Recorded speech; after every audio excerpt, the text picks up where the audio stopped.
Bonjour à tous, donc je suis Carole Catastini, j'ai en charge la thématique eau de loisirs au sein de l'ANSES et je vais donc vous présenter aujourd'hui les conclusions et recommandations issues des travaux d'expertise que l'agence a pu mener donc sur les cyanobactéries, aussi bien dans les masses d'eau utilisées pour produire de l'eau d'alimentation que dans les masses d'eau utilisées pour les eaux récréatives. Comme on vous l'a dit précédemment dans les autres présentations, donc depuis plusieurs années, on observe en fait une multiplication des efflorescences de cyanobactéries, donc aussi bien dans les masses d'eau utilisées pour la baignade que pour produire de l'EDCH. On observe également une augmentation de la mortalité suspecte de chiens en lien avec la présence de cyanobactéries dans les masses d'eau. Et enfin, les ARS ont fait remonter l'apparition de genres de cyanobactéries qui n'étaient pas listés dans la liste des espèces de cyanobactéries toxinogènes que l'agence avait pu établir lors de ses précédents travaux en 2006.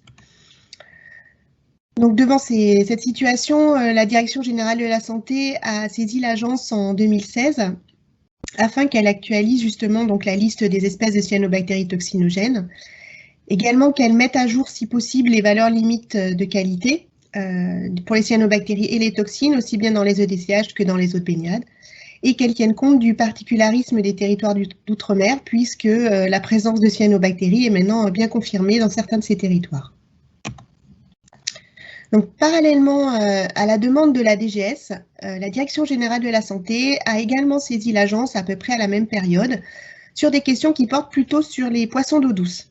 Donc, 3 questions. La première portait sur la possibilité d'établir des seuils sanitaires dans les poissons. La deuxième était la possible corrélation des seuils de gestion pour les baignades avec un risque lié à la consommation de poissons.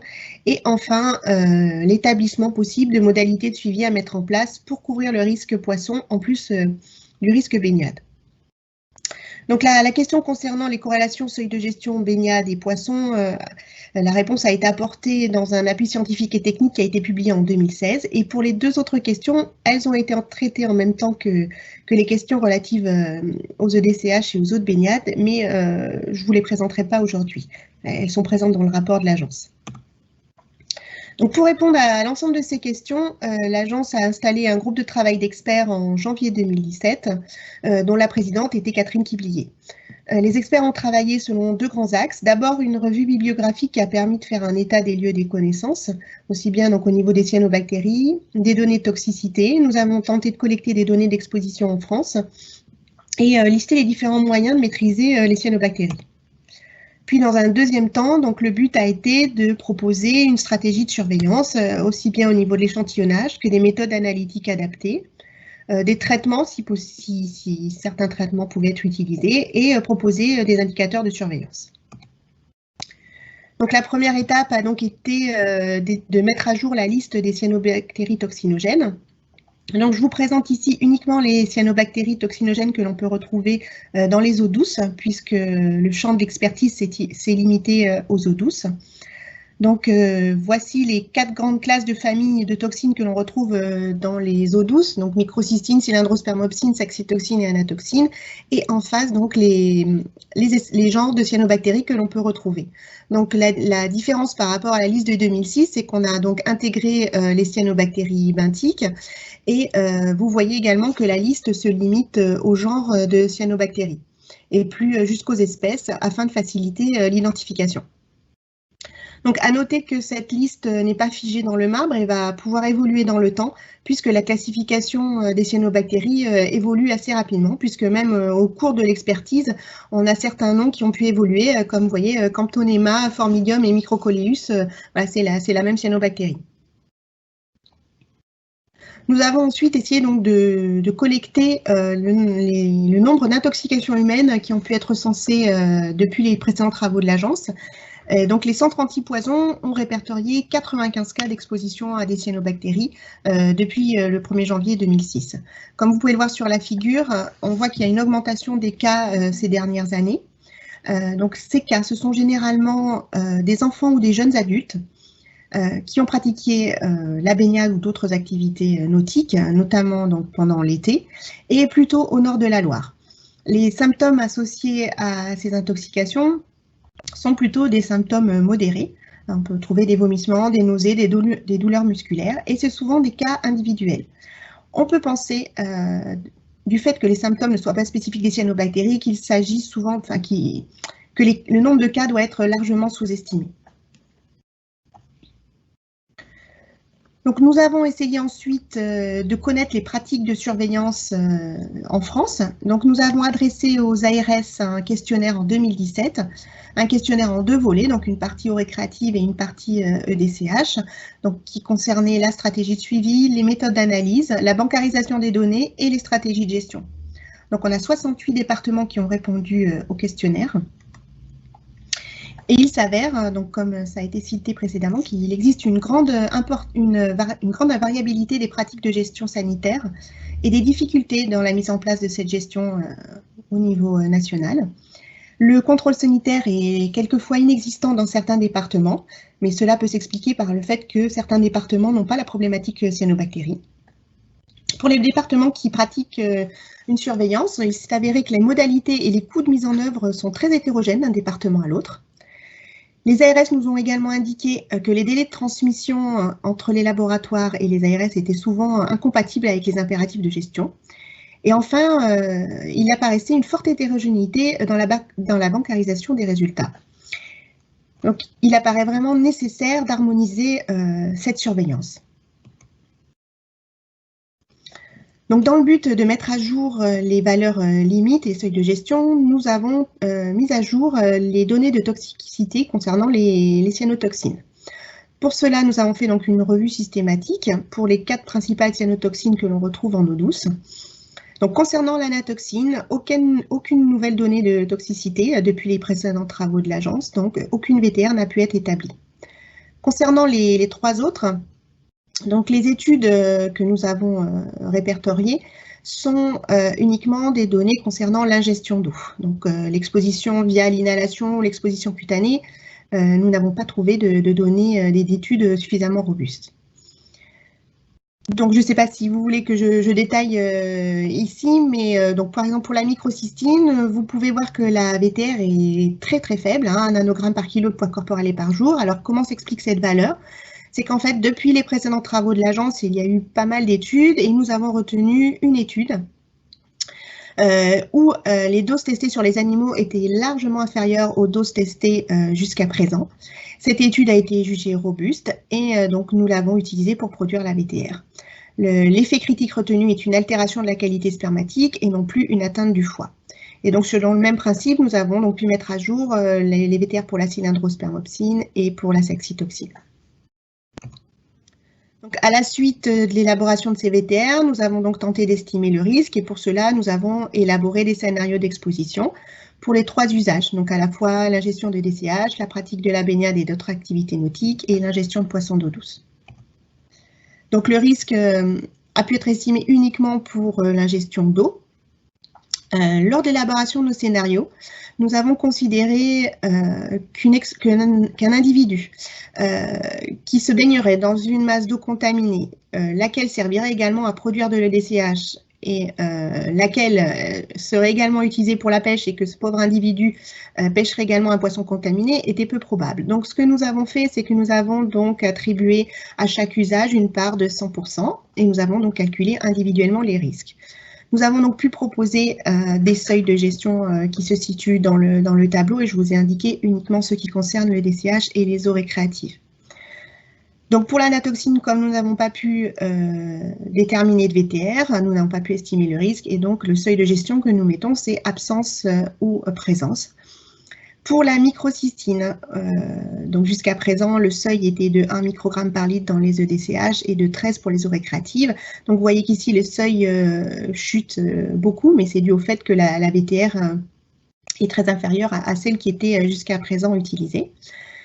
Juste à savoir que pour les EDCH, lorsqu'on calcule les seuils, en fait, on arrive à une valeur de 0,8 nanogrammes par litre. Cette valeur n'est analytiquement pas atteignable actuellement, donc nous avons fixé comme seuil celle qui est atteignable par les laboratoires actuellement, donc de 0,2 microgrammes par litre. Donc, ensuite, compte tenu des réponses du questionnaire, la stratégie d'échantillonnage avait besoin d'être harmonisée, et en tout cas clarifiée. Donc, ce que nous avons fait, à partir notamment du guide méthodologique que le laboratoire d'hydrologie de Nancy avait publié en juin 2016, ce guide ne concernait uniquement les cyanobactéries planctoniques et uniquement les masses d'eau utilisées pour les baignades. Donc, dans le groupe de travail, ce que nous avons fait, c'est que nous avons complété ce guide en tenant compte des cyanobactéries benthiques et également donc, des masses d'eau utilisées pour produire de l'EDCH.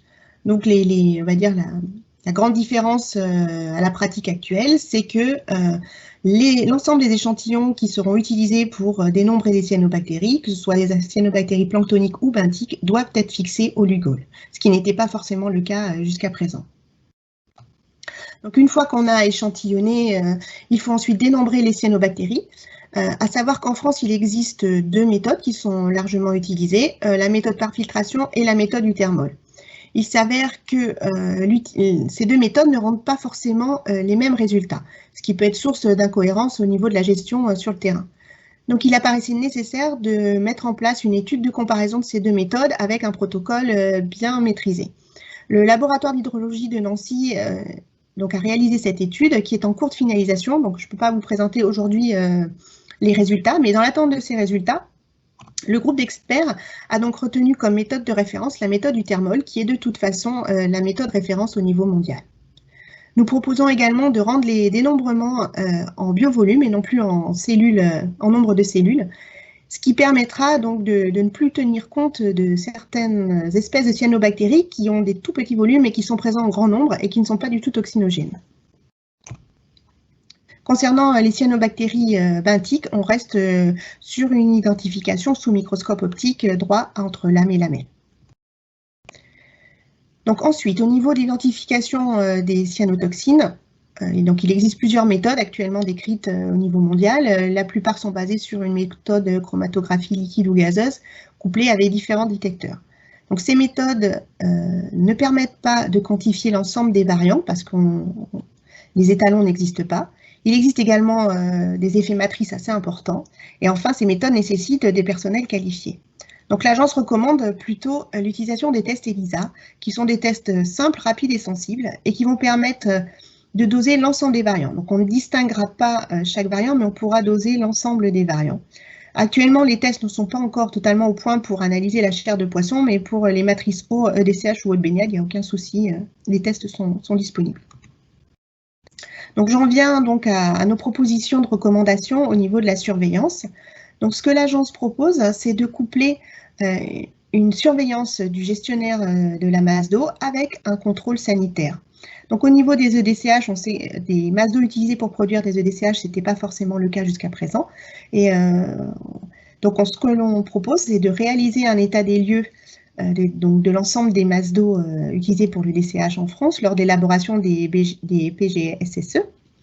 Et en fonction donc, de ces plans de gestion, voir si la ressource est vulnérable ou pas et d'adapter la fréquence du contrôle sanitaire en fonction de la vulnérabilité de la ressource. On propose également donc, de mettre en place des indicateurs de surveillance comme l'observation visuelle journalière et le suivi de la chlorophylla. La problématique des cyanobactéries benthiques n'étant pas encore trop développée en France sur les masses d'eau utilisées pour le DCH, on ne recommande pas une surveillance systématique de ce type de cyanobactéries. Mais par contre, si le gestionnaire met en évidence une prolifération de ce type de cyanobactéries, la recherche d'anatoxine devra être réalisée. Donc voici le type d'art décisionnel que nous proposons pour les masses d'eau utilisées pour produire de DCH. Donc je ne sais pas si vous arrivez à les lire. Donc en haut à gauche, c'est la surveillance de l'exploitant, donc une surveillance visuelle journalière de la ressource, couplée à une mesure en continu par sonde ou ponctuelle de différents paramètres physico-chimiques indirects, hein, donc comme la turbidité, l'oxygène, le pH, le suivi également donc, des pigments tels que chlorophylla ou chlorocyano, ou picocyanine pardon. Donc en cas de modification de la couleur de l'eau, ou de la variation rapide d'au moins un de ces paramètres, le gestionnaire devra penser qu'une prolifération peut se développer au niveau de sa ressource et il devra déjà donc commencer à penser à optimiser sa filière. En parallèle, prévenir l'ARS qui pourra donc, elle, de son côté, mettre en place le dosage d'un chlorophylla, l'identification du genre de cyanobactéries. Si les cyanobactéries s'avèrent être potentiellement toxinogènes, et seulement dans ce cas, les cyanobactéries seront dénombrées. Si la somme des biovolumes est supérieure à 0,65 mm3 par litre, dans ces cas-là, on passera en alerte 1 et seulement dans ce cas-là, on irait rechercher les toxines. Donc, en fonction du genre de cyanobactéries retrouvées, si on est amené à rechercher des microcystines ou des cylindrospermopsines, si on dépasse le seuil proposé par l'agence, on tolère une semaine le temps que le gestionnaire puisse optimiser sa filière de traitement. Et si au bout d'une semaine, on est toujours au-dessus des seuils, dans ces cas-là, on passe en alerte 2 et en restriction d'usage. Par contre, si les genres de cyanobactéries nous conduisent à rechercher l'anatoxine et la saxitoxine, si on est au-dessus des seuils directement, on passe en alerte 2 en restriction d'usage ou en basculement de ressources. Donc au niveau des eaux récréatives, on est parti sur le même principe, donc des arbres décisionnels qui couplent la surveillance du gestionnaire et le contrôle sanitaire. On propose que la surveillance soit mise en place aussi bien au niveau des zones de baignade que des zones de pratique de loisirs nautiques où il n'existe pas actuellement de dispositions réglementaires. Dans ce cas-là, si le gestionnaire met en évidence ou suspecte la présence de cyanobactéries, il faudra qu'il contacte l'ARS qui pourra mettre en place un contrôle sanitaire ponctuel. Donc, concernant les cyanobactéries planctoniques, donc à peu près le même schéma que précédemment, donc on observe donc une surveillance visuelle du gestionnaire de la masse d'eau, couplée donc au suivi en continu par sonde donc des différents paramètres physico-chimiques. En cas de modification de la couleur ou de la transparence de l'eau, on sollicite l'ARS qui va demander un dosage de la chlorophylla. Dans ce cas-là, si la chlorophylla est supérieure à 10 microgrammes par litre, on passe en vigilance et on repart sur le même principe. Donc, identification des genres de cyanobactéries. Si elles sont toxinogènes, on va les dénombrer. Si la somme des biovolumes est là de 1 mm est supérieure à 1 mm3 par litre, on va rechercher les toxines. Et donc, en fonction des seuils, donc si on ne dépasse pas les seuils, on maintient l'activité normale, mais on commence à informer le public. Par contre, si on dépasse les seuils, on est en alerte 2. Et donc, dans ces cas-là, on va pouvoir interdire la baignade, restreindre les activités nautiques et recommander de ne pas consommer les poissons pêchés. Au niveau des cyanobactéries benthiques, c'est toujours le même principe. Donc, sur les cours d'eau qui sont fréquentés par le public ou qui ont déjà présenté le développement de cyanobactéries benthiques, on va faire cette surveillance visuelle. Si on observe des zones de développement de biofilms ou l'accumulation de flocs en surface ou la présence d'odeurs de caves humides, on prévient l'ARS, on passe en vigilance. Et donc, on est dans le petit carré en bas à droite. Et pareil, donc on prélève des biofilms. S'il s'avère qu'il s'agisse de cyanobactéries toxinogènes, on passe en alerte 1, on recherche les anatoxines. Si les anatoxines ne sont pas détectées, on repasse à une surveillance visuelle. Et par contre, si l'anatoxine est détectée, en fonction de la zone de baignade, on adapte la zone de baignade ou on interdit la baignade. Et surtout, donc, on recommande de ne pas consommer de poissons. Et pour terminer, donc je vous ai proposé, oui, on informe le public, c'est ce que j'ai oublié de dire. Et donc voici le type de flyer que certaines ARS ont pu mettre en place pour informer le public de la présence de cyanobactéries et des différentes actions à mettre en place. Donc de ne pas se baigner en dehors des plages, des sites surveillés, de ne pas jouer avec des bâtons ou des galets qui sont recouverts d'algues, prendre une douche après la baignade, de consulter dès qu'on a un symptôme et surtout de tenir son chien en laisse et d'éviter qu'il aille se baigner dans des amas d'algues. Voilà, et je vous remercie de votre attention et je reste à votre disposition pour toute question. D'accord, merci Carole. Voilà. Oui. On a pas mal de questions qui sont arrivées. Ah.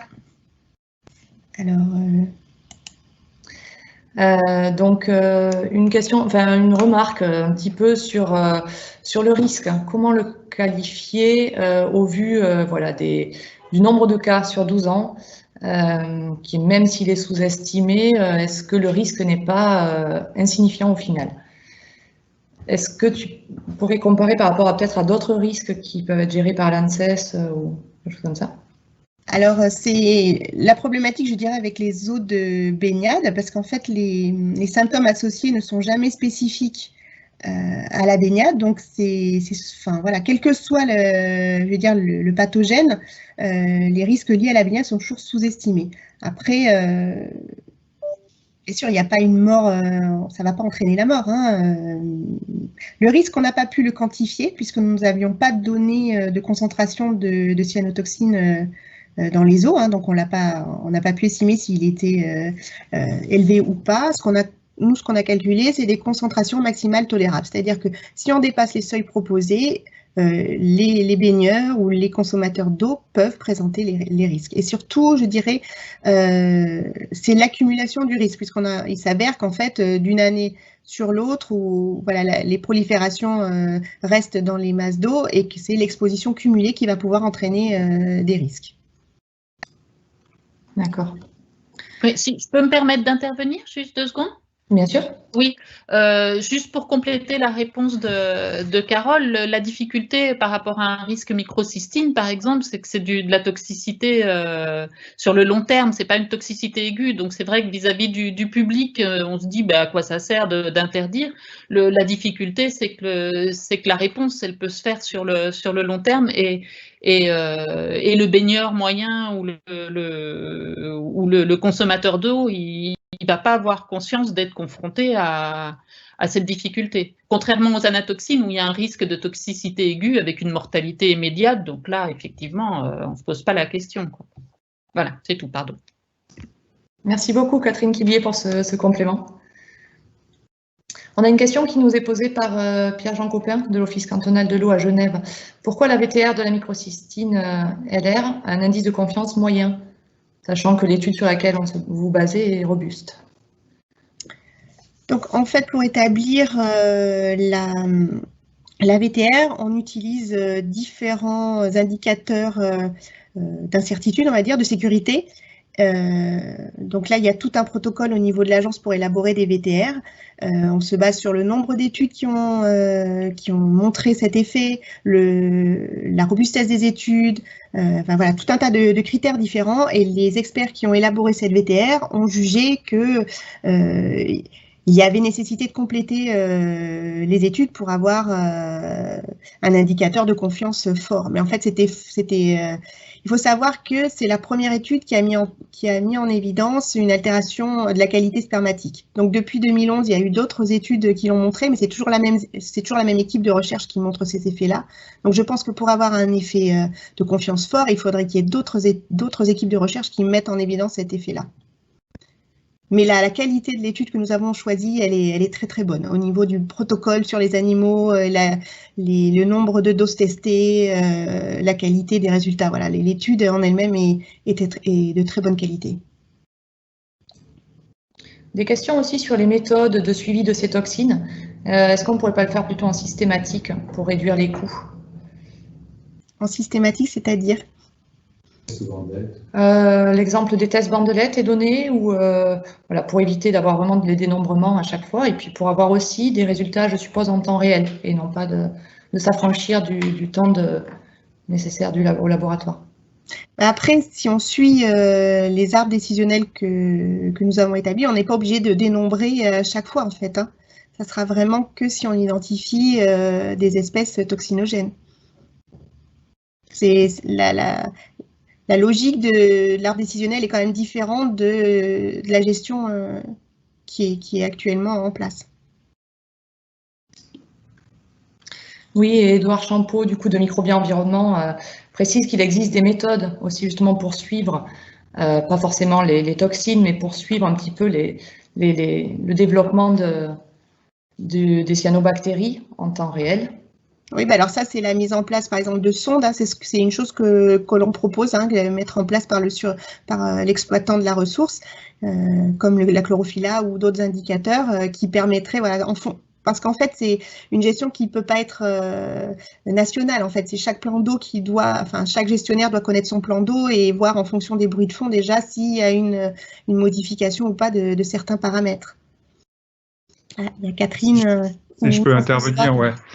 Sachant quand même que sur les sondes, on commence à avoir du recul, ce sont des outils très intéressants, hein, ces sondes à chlorophylle ou à phycocyanine, mais en même temps, le résultat qu'elles donnent est quand même assez approximatif. C'est intéressant parce que si vous avez une sonde en continu, vous allez voir qu'il y a une augmentation de la quantité potentielle de cyanobactéries, mais vous n'allez pas pouvoir quantifier précisément quelle est cette quantité de cyanobactéries. Donc la sonde, elle est là en appui, en complément, elle sous-estime La plupart du temps, elle sous-estime largement les quantités, mais vous serez obligé de passer par un comptage à un moment donné quand même, ou par une mesure de biomasse. C'était juste pour donner plutôt une évolution, de voir qu'il y a quelque chose qui se passe dans la masse d'eau et que le gestionnaire doit commencer à réfléchir. Tout à fait. Une dernière question peut-être sur l'évolution des coûts que va engendrer ces nouvelles recommandations, pour du coup l'évolution des coûts pour les gestionnaires. Je pense que le coût devrait être diminué parce qu'on ne va pas dénombrer à chaque fois. En fait, l'arbre, on peut s'arrêter directement au dénombrement, à l'identification du genre. S'il s'avère que le genre n'est pas un genre toxinogène, on s'arrête là et on ne va pas jusqu'au bout. Et je pense qu'il y aura même moins de masses d'eau qui pourront être fermées parce qu'actuellement, dès qu'on atteint les 100 000, il y a fermeture, alors que maintenant, si les gens ne sont pas toxinogènes, on ne fermera pas forcément la baignade. Hein. Oui. Je peux juste préciser aussi autre chose pour compléter la réponse, c'est qu'on a volontairement aussi choisi d'utiliser les biomasses plutôt que le nombre de cellules. Donc, il y aura un transfert quand on a à compter. Hein, quand on a à compter, à ce moment-là, on va le nombre de cellules vont être transformées en biomasse et on espère donc limiter. Enfin, on est sûr même qu'on va limiter du coup la suite des analyses parce que il est revenu des ARS. Un des retours des ARS, c'est que très souvent, on avait en fait des picocyanobactéries, donc de très petites cyanobactéries, qui en termes de biomasse ne représentent pas grand-chose, mais qui très vite conduisaient à dépasser le seuil de 100 000 cellules. Et donc nécessitait à ce moment-là d'aller plus loin dans les analyses. Là, si on prend en compte la biomasse, même si on dépasse le nombre de 100 000 cellules, on va être dans des biomasses inférieures au seuil que l'on recommande. Et à ce moment-là, donc, on n'aura pas à aller plus loin. Et là aussi, on va limiter les coûts et le nombre d'analyses.